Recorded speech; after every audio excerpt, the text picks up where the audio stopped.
सभी YouTube family को राधे राधे। स्वागत करती हूँ अपने यूट्यूब चैनल पूनम ऑफिशियल 95 पर। सावन महीने का एक बहुत ही सुंदर सा कजरी गीत लेकर के आई हूँ आप लोगों के बीच। कैसा लगेगा कमेंट बॉक्स में बताना और हमें भी अपना आशीर्वाद बनाए रखना।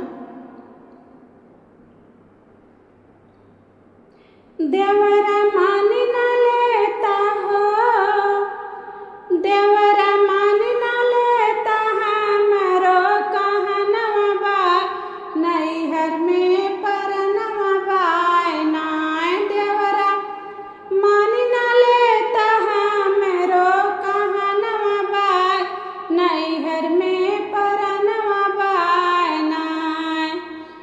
हमके लेके चला अपने साथ हमारे मम्मी जी के पास, हमका लेके चला अपने साथ हमारे मम्मी जी के पास। मम्मी रोवत होई है व्याकुल मोर मनवा बाय, नैहर में परनवा बाय नाय। मम्मी रोवत होई है व्याकुल मोर मनवा बाय, नैहर में परनवा बाय नाय। देवरा मान न लेता हमरो कहनवा बाय, नैहर में परनवा बाय नाय।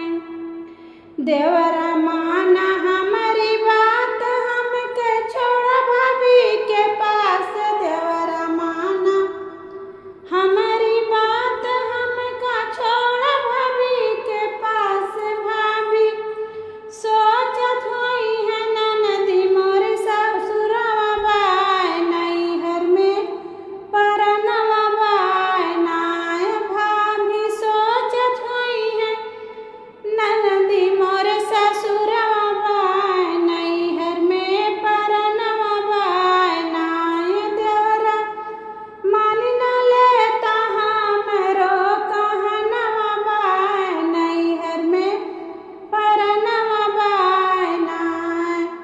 आई सावनी बहार झूलनी बिया के डार, आई सावनी बहार झूलनी बिया के डाल। सखिया सोचत होई है हो, सखिया